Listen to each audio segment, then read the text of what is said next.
A dilemma facing millions of Americans is what will happen to their lives and their legacies if they don't have a will and other estate planning documents. CNBC senior personal finance correspondent Sharon Epperson tells us how the family of a famous movie actor is now trying to figure that out.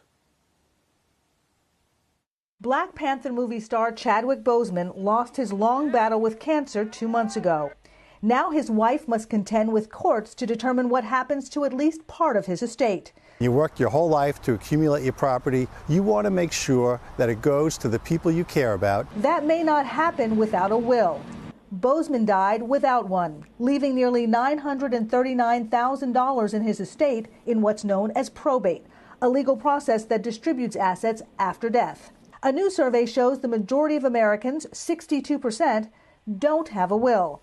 And 27% of those who do said they got it because they were afraid of death or serious illness related to COVID-19.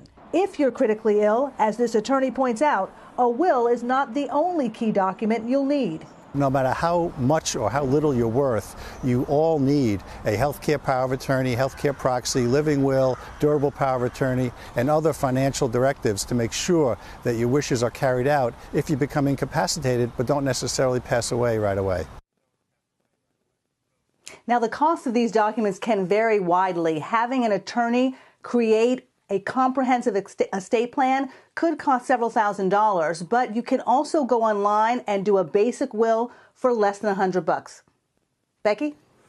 Hey, Sharon, these are big questions that a lot of people face. But if you think you really are ready to have a basic will, what do you need to have ready? What documents, what thought process? Well, the thought process is key. You have to figure out who you want to be doing key things in your life. Who do you want to have as your beneficiaries? Who do you want to be the executor of the will to decide where to help execute where things are going to go? Who do you want as guardians for your children? And then you want to make some specific arrangements about where assets are placed and where they should go. So all of those things are things to think about, talk about, write down, and talk to the people that you want to give these designations to make sure that they're equipped with knowing how to do it too. Where can you go if you want to get some legal help to try and get an estate planning done?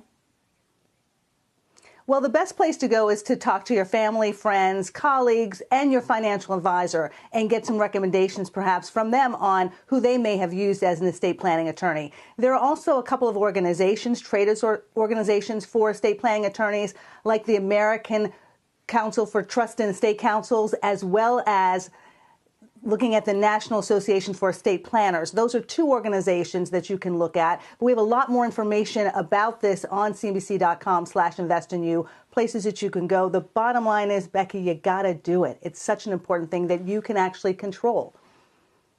It is. It's hard to make decisions like that, but it's even harder if you don't make them. Sharon, I know it's something a lot of people are thinking about, so thank you. It's great to see you this morning.